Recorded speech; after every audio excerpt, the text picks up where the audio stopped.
আজ আমি এক্সপ্লোর করব বগুড়া।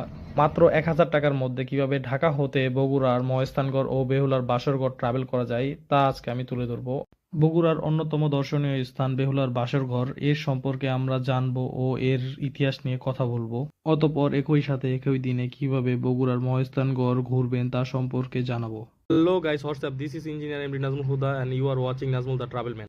আজ আমি ১,০০০ টাকা এক্সপ্লোর করব বগুড়ার দর্শনীয় স্থানগুলো। এগুলোর ভিতরে অন্যতম রয়েছে বেহুলার বাসরঘর ও মহাস্থানগড়।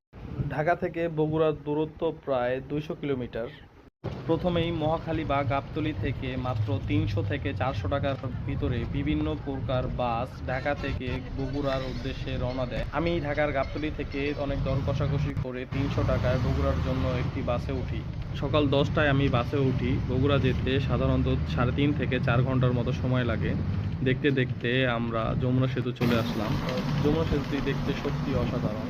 মৃদু বাতাস ও ঠান্ডা হাওয়ায় পরিবেশটা আরও সুন্দর লাগতেছে।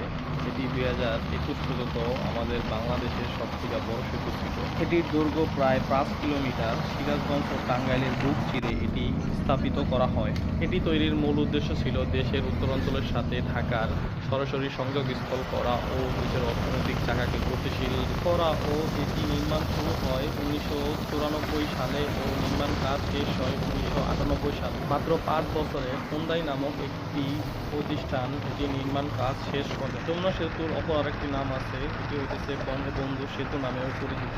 যমুনা সেতুর লক্ষ্যমাত্রা ছিল সেতু নির্মাণের ২৫ বছর বিনিয়োগের টাকা তুলে আনা হবে এবং তা নির্ধারিত সময়ের ৭ বছর আগেই তুলে আনা হয়।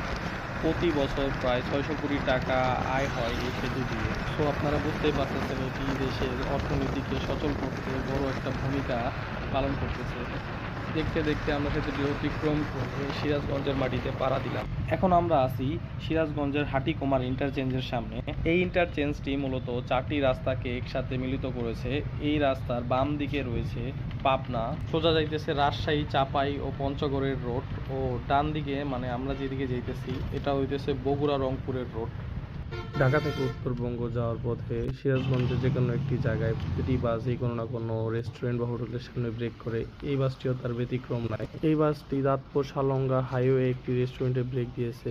এখন দুপুর প্রায় 12:30। সো আমার সময় বাঁচাতে হবে ও টাকা সেভ করতে হবে। সো ১,০০০ টাকার ট্রিপ দিব, তো আমি ৫০ টাকার একটি মাছ ও ১০ টাকার ভাত নিলাম দুপুরে খাওয়ার জন্য। তো চলুন খেয়ে দেখি খাবারটা কেমন হবে। মূলত সোলো ট্রাভেলারের ক্ষেত্রে যেখানে যা পাই তো সেখানে তাই খেতে হয়। এখানে ছিল মাছ আর মুরগি, তো মুরগিটা আমার তেমন একটা ভালো লাগে নাই।